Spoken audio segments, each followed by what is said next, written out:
Hello and welcome to the Space Between Ideas. I'm Blaine Gates. I'm enjoying the second day of the new haircut. It's always the second day when the hair starts to kind of settle down again, but that is neither here nor there. So we are talking about state impact, and man, I should check the impact of the background. I should check the impact of the hair. I should check the impact of the clothing. It's interesting actually because recently, so on my YouTube channel, I don't know if you can see it, probably, but I subscribe to, I don't know, what was it, 10 or 20? I can't even remember, like 10 or 20 other YouTube channels. They're all business based. And honestly, I wasn't really watching them. So probably for the past 5 years, I have been watching YouTube videos on my other YouTube channel, like my regular email from when I didn't produce any videos on YouTube.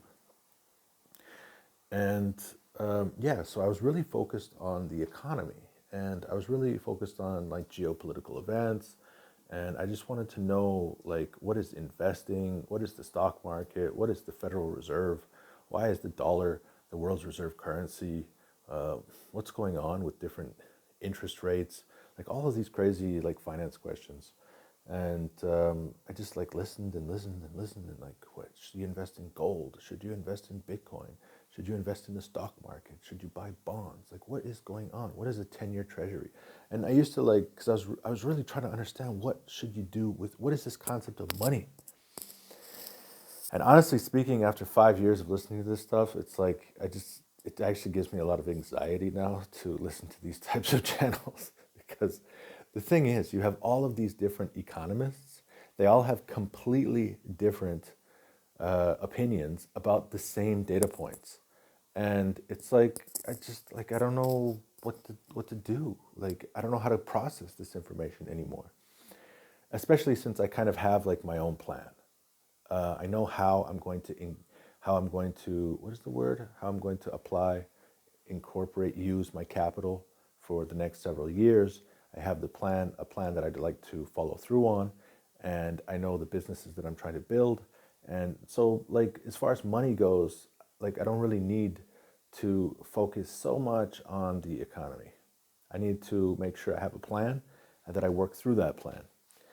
And the thing is, like, I did use actually these state impact checklists to some degree. So what was the context? So I have a certain amount of income. I'd like to live in certain countries. I'd like to develop certain businesses. I would like to have some certain types of investments. And then I started looking at some scenarios. So I developed a couple of different scenarios, and then I found the similarities between those different scenarios, and I found the differences between those scenarios. All right, now the thing is that we go to the next stage. Sorry. And so on this channel, like I just like subscribe to a lot of business. And the thing is that as I think back, because now we have 75 days of data points, right? And I can really like look back and I can say like, how did people apply these videos? What did they learn from these videos? And like Google Analytics is going to start kicking in.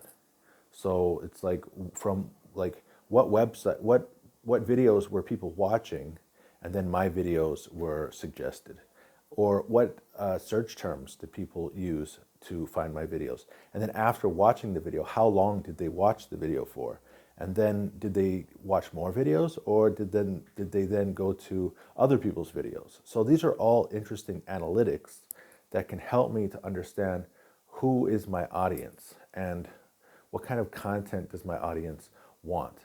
Now the thing is, like, obviously, like, this is a relatively new channel. This is a very new channel. And so there's like the current audience, and then there's the future audience. And I don't know like how much of the current audience is going to make it to my future audience. And so I don't really know how much of my content to really design for my current audience. So for the most part, I'm just designing content based on what I am doing from my understanding of these checklists, my understanding of these themes. I'm kind of fleshing out the information and hearing what it sounds like. And then slowly I'm starting to come up with some ideas of like, well, how can we start to carve out this niche, carve out the concepts, carve out the ideas, carve out how do I do this business? How do I create content for this audience based on this information? And so, I don't know, the last couple of days, I just started watching these YouTube videos, because it's like I'm already subscribed to these business channels. I did a YouTube search a couple of years ago, or maybe a year ago, about like what are the best what are the best YouTube channels for people that are starting out a new business, or what are the best for marketing, or what's the best for sales, or what's the best for management, or human resources development, or product development, or like all these different subjects that are included with developing a business. Because the thing is, like with the things that I talk about, they're just general themes. And these themes can be applied to different people in different ways. And so I've been trying to give you like the white box version.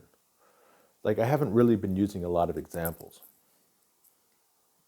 I've just been talking about the themes as they are, with the hope that people would be able to understand the theme that I'm talking about and then apply it to their specific situation. And so, but then like I'm listening to, like I watched one video today and it was really interesting what she was saying. She's talking about like how to get other people to make products and then sell those products. Like you can't really become a millionaire until you're managing other people making products or services, and then you're selling those products or services, or you find someone to sell those products or services for you. So it was interesting. I listened to another video about marketing. It was interesting. So the thing is, like, it's like providing some context. So what happens if I provide context? Like, for example, like, so today's theme is called Choose Metrics. All right, so I kind of went into that yesterday when I was telling you about my personal thing about like, where should I live? It's a really simple example. Should I live here, Belarus, in Russia, in Canada, or in a third country? All right, so what are the metrics? Like when you found the similarities and then you found the differences, then you have to kind of decide like what's important to you. You have to decide on some metrics. So like if you were going to hire a salesperson, this is an example from the book Create Crucial Insight, some metrics. All right, so if you run a business, if you're going to make a decision, then you have to think about revenues. You're going to make a decision based on revenues. Interesting. You're going to make a decision based on profits. You're going to make a decision based on market share. You're going to make a decision based on customer satisfaction. You're going to make some decisions based on employee satisfaction. And you are going to make decisions based on sales staff retention. All right, so these are metrics. These are metrics. These are things that you have to think about when you are making a decision about hiring a salesperson. There's another example in his book which talks about bringing in a company-wide innovation program. And in here, he's got the metrics, the ratio of annual financial benefit to purchase price of the technology. Also, compatibility with the program's principles. So the first one is like, what's the ratio of annual financial benefit? So if you're buying some kind of, like if you're going to buy some new type of equipment for your factory, and then you're going to use that equipment to what? To either improve, in this case, it's to improve the improve general operations of the business, because it's a general technology. It's like they started using software for the first time. And so in that case, it's like, how much does it cost for us to buy the software? And then how much is our revenue going to increase next year? All right, so if you're thinking like, well, I want to buy, like my business, we're thinking about buying another car, or buying another truck, or hiring new staff, or using this service provider. like we need to hire like a person to do this job, or we're going to bring on this advertising agency, or we're going to use this type of service, this online service. So there's all these opportunities that we have, and then you have to decide like, does the benefit, obviously that's the easiest question to answer and to think about, is like, does the benefit outweigh the cost? But I mean, depending on the situation that you're facing, there's like a lot of different metrics that you're going to be thinking about. Like think about like customer satisfaction. So like, do you have an extremely expensive customer service program? Like you hire, like for example, I mean, I've talked about Preply. I've talked about this website where I give coaching services, and when I contact their service staff, it's like minimum 30-minute wait, sometimes an hour wait. Think about banks. Think about airline companies. Like all these companies, they have these service centers, and it takes forever. Like that means that like customer satisfaction, for some reason, it's like, where do you rank that? Do you want somebody answering the phone right away? That's going to be expensive. Do you want somebody answering the phone for everybody? That's going to be expensive. But depending on if customers require, request, need that type of service, then maybe you will decide that the benefit, if your customers know that if they call up, they're gonna talk to a human being right away, any time of the day, maximum wait 5 minutes. Depending on the service or product that you sell, maybe that's important to these people. What about employee satisfaction? So if you are running a business where employee satisfaction is important, all right. So like I have one lady that I talked to, and she's Chinese. She has a factory in China, and she said it's like kind of tough to get people to work 12. I don't know how many hours. I didn't actually ask her how many hours they work every day. I mean, it's kind of like a stereotype that Chinese workers in these clothing factories are like 12-year-old children that are working 15 to 16 hours a day. I could ask her. No, actually, she did mention the time. It's not more than 8 hours. But she said as soon as they get trained and once they're able to do it proficiently, then sometimes they're able to get jobs in other factories doing other more better paid work. Or maybe it's really tough work to be able to do that.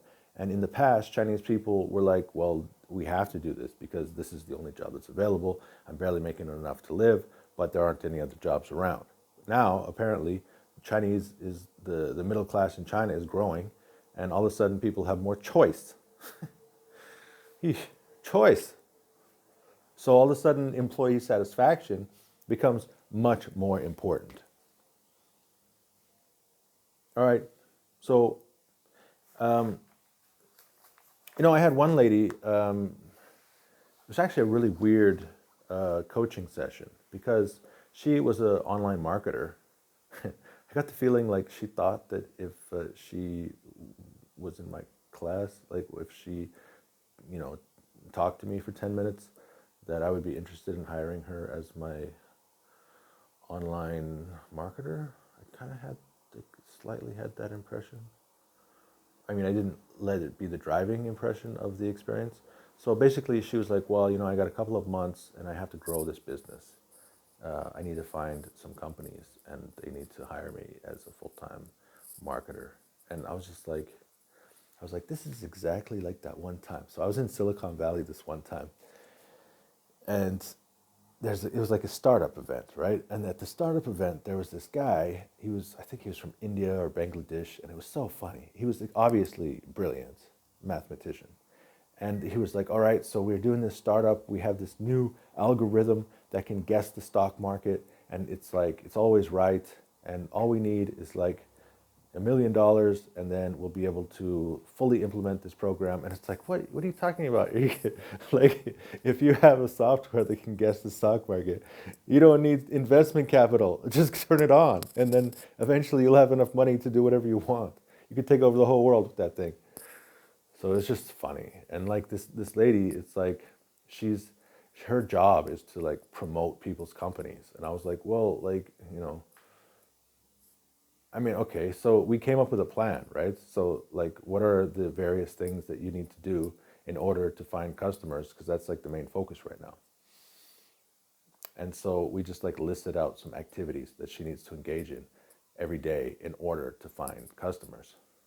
But the thing is, at the end of the day, it's like you are a marketing specialist. And so if you can't find companies who need your marketing services, that means that, you're not that good at marketing. So yeah, it's interesting. I love talking to new people and just learning about what is going on in their business and then applying some of these checklists. And it all boils down to the same thing. You have to like, a lot of this actually connects to also to the state inventiveness checklist, not state inventiveness, to the state assumptions checklist. Because the thing is that when you choose metrics, you're actually starting to build assumptions. You're starting to think about like, what are the assumptions? Because you have to make a choice. And this is all about making a choice. Now, the state assumptions checklist, it's about getting fulfilling needs for data, getting enough data that you can then develop the knowledge and insight so that eventually you can make that decision. Now, the state impact checklist is different. So it's saying that once you have the information, now let's look at the similarities, let's look at the differences, and then let's select some metrics. So, question number 1, did you do the research? Number 2, as you do the research, obviously as you're doing the research, you also have to apply these similarities and differences. As you do the research, can you put the similarities between different scenarios into different buckets? And then as you put those things into buckets, can you create a list of metrics which will help you to understand what are the most important principles? What are the most important ideas? What are we going for here? What do we need to prove? What do we need to accomplish? This is Space Between Ideas. I'm Blaine Gates.